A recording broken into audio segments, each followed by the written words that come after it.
Good morning. I'm literally filming this first thing because I got my new ring light set up and I'm super excited about it. But today, if you clicked on this video, it's because you saw the title, it's because you saw the thumbnail, and you were probably dealing with people either disrespecting you or feeling like you're being disrespected. And I wanted to make this video because I have a lot of friends who come to me and they'll tell me that they're getting disrespected and they'll go, oh, it's because I'm a woman, because I'm around guys. Because I live down here in Louisiana, so a lot of my female friends, they work in actually pretty male-dominated industries. And I don't work in a male-dominated industry, but even men in those industries do generally tend to treat me with respect. And I'm not talking about like sexual harassment because guys will be guys and like we just all have to deal with that. But I'm talking about thinking that your work is good, thinking that, you're emotionally regulated, that sort of stuff. And honestly, this carries over into personal relationships too, like where people will think that their partner doesn't respect them. And I really want to challenge us to take away the crutch that this is because we're women. And I made a list of other things that it could be instead. Because now, you can tell it's really early, because now that I'm older, there have been different times where I haven't received respect. And sometimes it is just because either I'm young and I'm underestimated, or maybe sometimes it is because I'm a woman. But a lot of times it was these 11 other things. And so I want to share these with you so that way you can sense check where you can improve before leaning on something that's out of your control. So the first thing is that you are doing too much for whoever it is you're trying to get the respect from. And I don't mean just like doing your job or being excellent at something.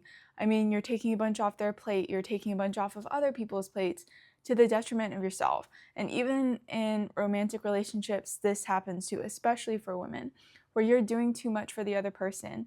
And I think that the reason this comes off so bad is because it normally comes from a place of insincerity and insecurity and not genuine, giving, not genuine just I want to help. Like there's an underlying resentment there after a while when you feel like you're not getting more back. You're doing for others because you're hoping that they will do back to you instead of just doing for others.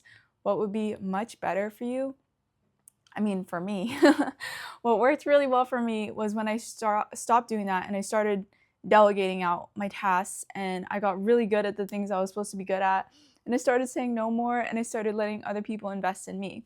There's this thing called the Ben Franklin effect, which is when we invest, when other people invest in us, they tend to value us more, and when we invest in other people, we tend to value them more, which we think the opposite is true a lot of times. For context as well, for those of you who don't know me, before I started my own marketing business, I worked in London as a behavioral psychology consultant, which is applied behavioral economics into marketing and healthcare change. So I always love bringing psychology into this. But a lot of times we think that when we are doing for other people, that's going to make them love us more or respect us more. But the truth is actually the opposite effect. We just end up, caring more about them, respecting them more, but it doesn't produce very much respect for us. It might keep people around because of the convenience, but it's not actually helping anyone, because really when people have deep love and devotion towards us, it's because we made them better. Us doing things for people all the time does not actually make them better. And it doesn't make us better either if we're getting to the point where we're overextending ourselves and giving away all of our life force. I seriously used to have such a problem with this, which is why I'm talking about this for so long, but I'm not just talking to you. I'm talking to an old version of me, where I used to overgive and then feel resentful when I didn't get it back. So really, really be careful about doing too much for people and focus on your most important task. Focus on your goals and allow that to magnetize people. Allow that to earn you respect. Number two, you're not competent good. And it's because probably you're overgiving, but it also just might be because you're underskilled in where you're trying to go. I am actually building out an entire library with like free courses and stuff, because I always have people coming to me asking me about marketing stuff, and I just don't have time for everyone at this point. I would love to, so I'm trying to build out some free resources so that way I can just, send people to that whenever they ask me for marketing help. But I actually have some initial marketing courses for people who want to get into marketing as well, if that's a skill that you're interested in. But in general, if you have skills, you will be more confident. At least when I got skills, I got more confident. When I got better at what I was trying to do, I felt a lot more confident within myself, and that in turn got me more respect because it wasn't fake confidence either. I had built the skills, and I had gotten results. So this one's pretty straightforward, but if you're not upskilling, if you're not competent, and you're not good at what you do, you're just not going to get respect, because who can respect someone who is above them in a leadership position or giving them advice when you're not even competent or good at that thing? So whatever it is you're trying to give advice in, ask yourself, am I actually in a place to be giving advice?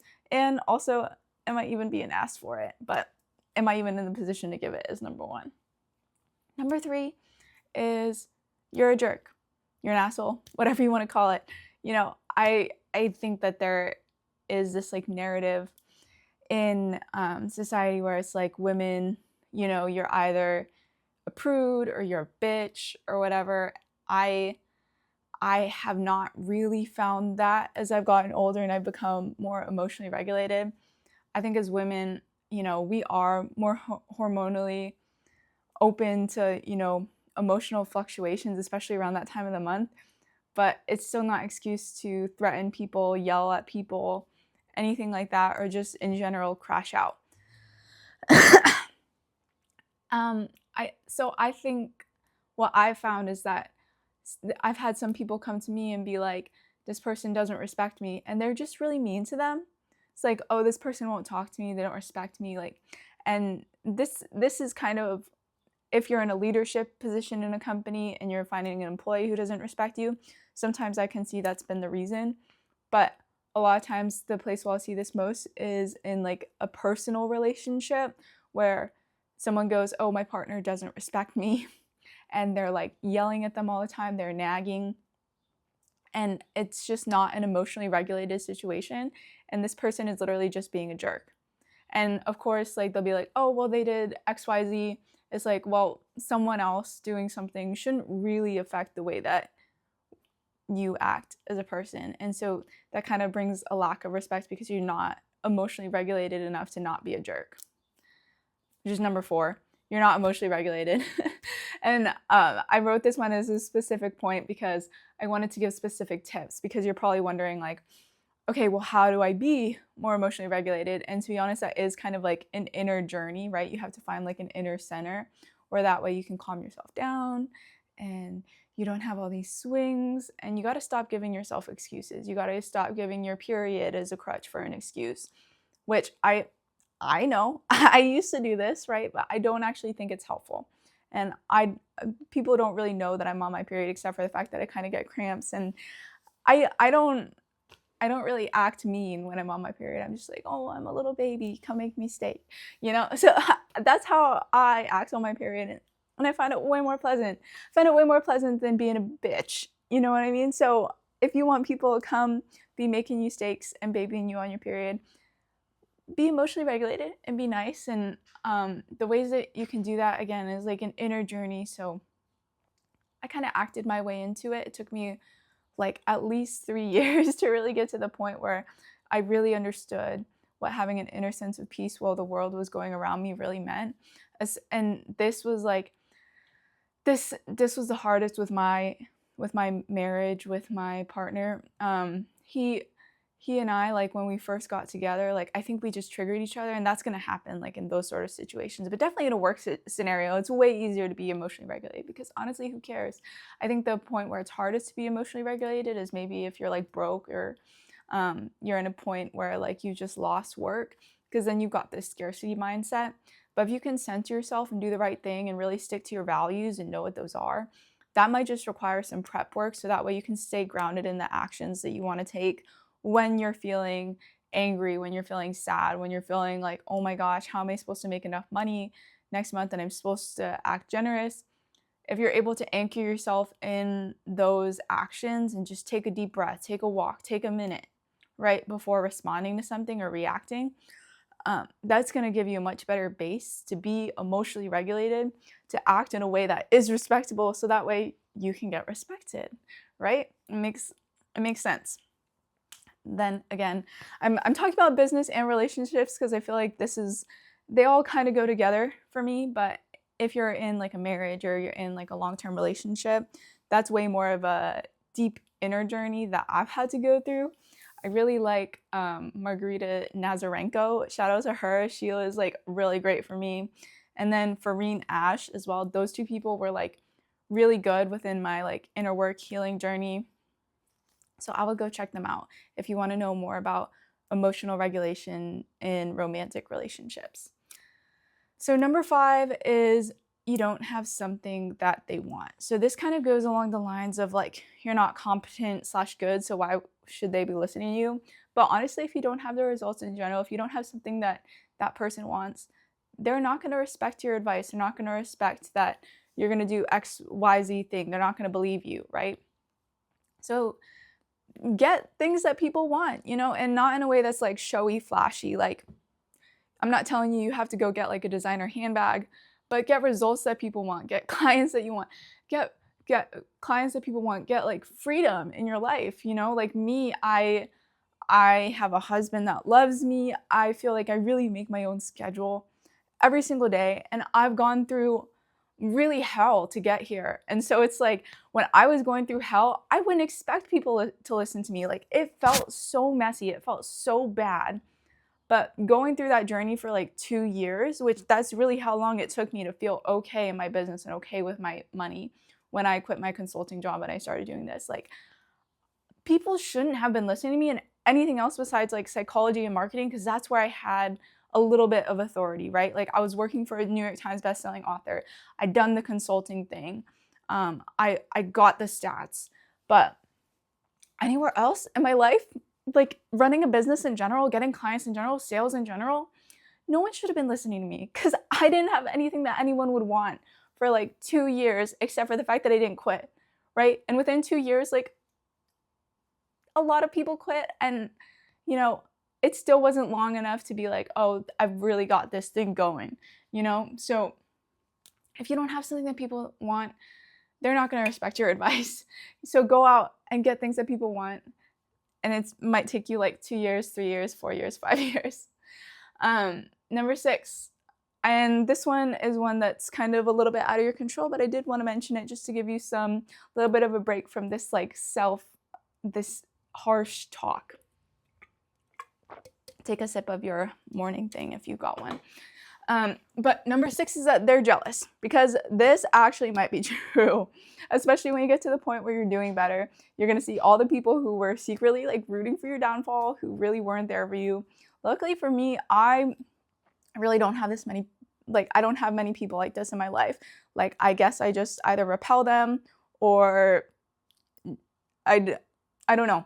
For the most part, this is fine. I think the place where I get the most hate is like my body. Like I lost like 50 pounds. And so I'll get comments, like mean comments about like my weight and stuff. I think that probably comes from a place of jealousy because I'm at a normal weight. But in general, like people can just hate on you because they're jealous, and they can act in a disrespectful way. And this is where I think boundaries are really strong. And it took me a while to actually get what boundaries actually were, which is why I brought it up, because it's such an like used word. It's used everywhere. But boundaries are really like, there are 2 ways to do boundaries. It's like the masculine version of it, and I love breaking it down like this because it really helped me. The masculine version of it is like, you can't do this to me. And the feminine version of it is like, I will not allow this. Like both are like self-centered, right? So that's what makes them healthy. But for me, when I started going like, I will not allow this, and just like gray rocking, no, I'm using so many like psychology therapy terms today, but I promise I'm not this bad in a real conversation. But like gray rocking is just when you become really boring or you like stop talking to someone.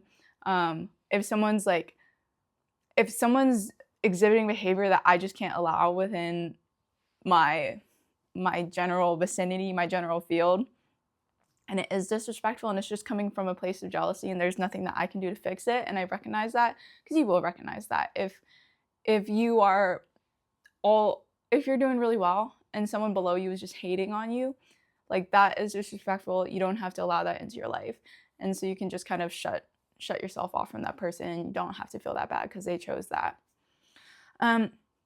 Number 7 is you play the victim. I see this with like a few people that come up and talk to me. Like obviously my YouTube is not super big, but within like the community that I live in, you know, I talk to people a lot, and I speak at different stuff, and people are asking me for advice. And like there was this one person who came up to me, and she was like people don't respect me. And like when I got down to the root of it, it was just playing the victim a lot. She was really like, there was always something bad going on in her life, always someone to hate, always a target, let's say. That makes it very hard if that gets out about your reputation to respect that person. Because if it happened once, fine. Twice, fine. You know, we all get screwed by different people. Like it's happened to me, and I bond with people over it. But if it's a constant thing where you're always the victim of something, either you're doing a ton and maybe that's justified, but at that point, I think that the muscle of whatever just gets stronger. You're like, oh, I'm doing this. And you're not really a victim to it. You're just like, yeah, this happened. I'm doing this to fix it, whatever. But if you're always like, oh, like crying, like just really upset over people hurting you, like that's just life, you know? And I think the first few times that it happens to you, it's shocking and it happens, right? And it's really sad. But after a while, like, again, it comes down to the emotional regulation and the steadiness. Like, I'm talking about big things, right? Like I've lost like $20,000 last year. Like these are big things that I didn't really let myself fall into victim for, because I know that it creates less respect if you're not mentally strong when things are going bad, right? And you'll actually find that more people help you if you're not playing the victim, but you're like, these are the action steps I'm taking to get out of it. But if you are just playing a victim and expecting someone to come in and save you without trying to save yourself, that's really not a respectable trait. And so why would someone respect you if you're just playing the victim? Number 8 is you have no stats. This, again, it ties into other ones.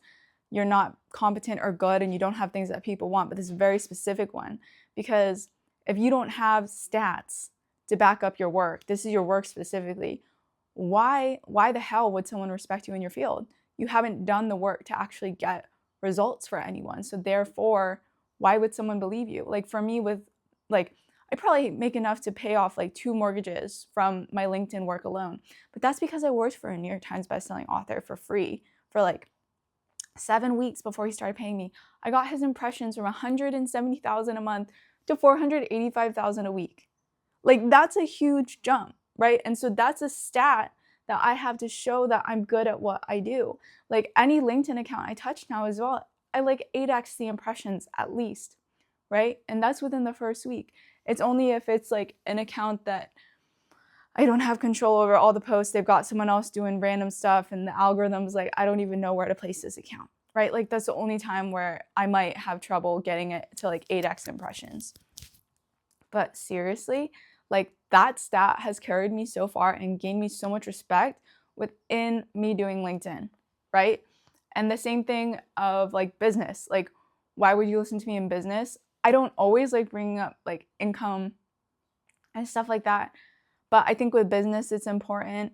You know, I went from like broke to now I'm making like 11K a month, which to some people is not a lot, but I'm super happy with it because I get to live my life. Like I feel like I have a lot of freedom, and I'm able to save like half of my income because I still don't like overspend. It's a great place for me to be, and I know that there's someone out there where they would love to have that result, right? So those are my stats. And I think those are important when trying to tell people why they should listen to you, and not in a way that's like boasting. But if you want to help a past version of you, if you want a past version of you to be like, oh, that's a person that I should listen to, that's a person that's a person that I would like to be like, that's a person that I respect. You can't just not mention what you've done. And the reason for I've found that is because we want to give people credibility so that way they're not fooled by everyone. We don't want to be like fooling people and lying.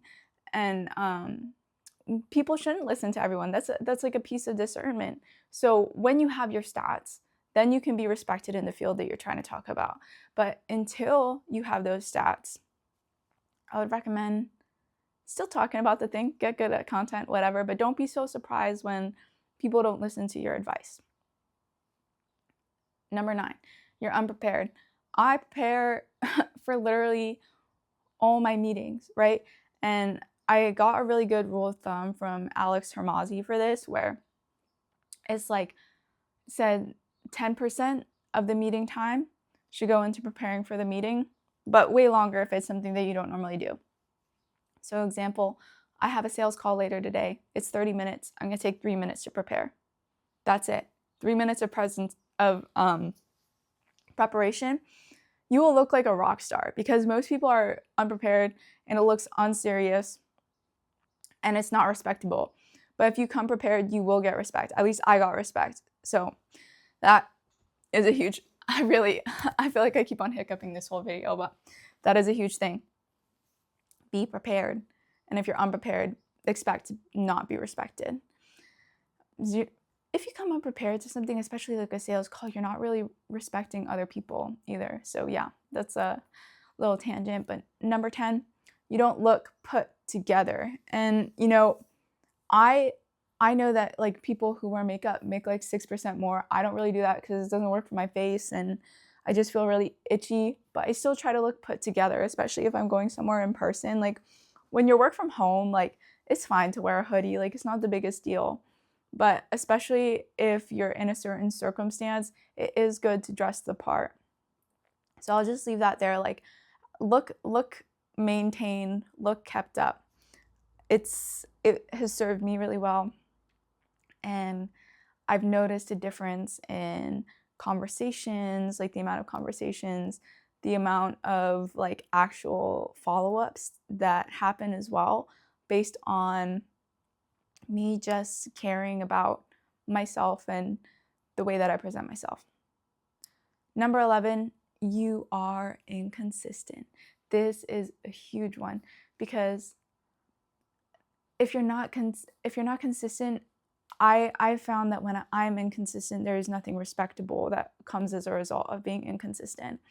And consistency is actually like, it's not 100%, right? Like I track all of my stuff. I have another video about how in 12 weeks I closed 100K in deals, right? I think I hit like a 70% average over those 12 weeks. But for me, that was consistent enough. So you need to know what consistency looks like for you. 70%, 75% of the actions that you thought that you wanted to take, completing that to that level, I found is really sufficient for me. But any place where there is not consistency, you know, there's not going to be respect there. Like it can be fun. There's not everything where you have to get respect. Like you can just be having fun too. I'm not telling you that. But in the areas of your life where you really want respect, I found the areas of my life where I really want respect, like I have to be consistent in them. I have to be consistently trying, consistently good, consistently prepared, consistently better. So be consistent. All right, those were my 11 things. This is my longest video in a long time. I was gonna say my longest video ever, but I used to do podcasting. Let me know if you like this. I felt like I was early in the morning too, so talking a little bit funny, but I'm just figuring out this content thing. For me, this is kind of fun, right? But I'm trying to be more consistent with it. So, see you next time.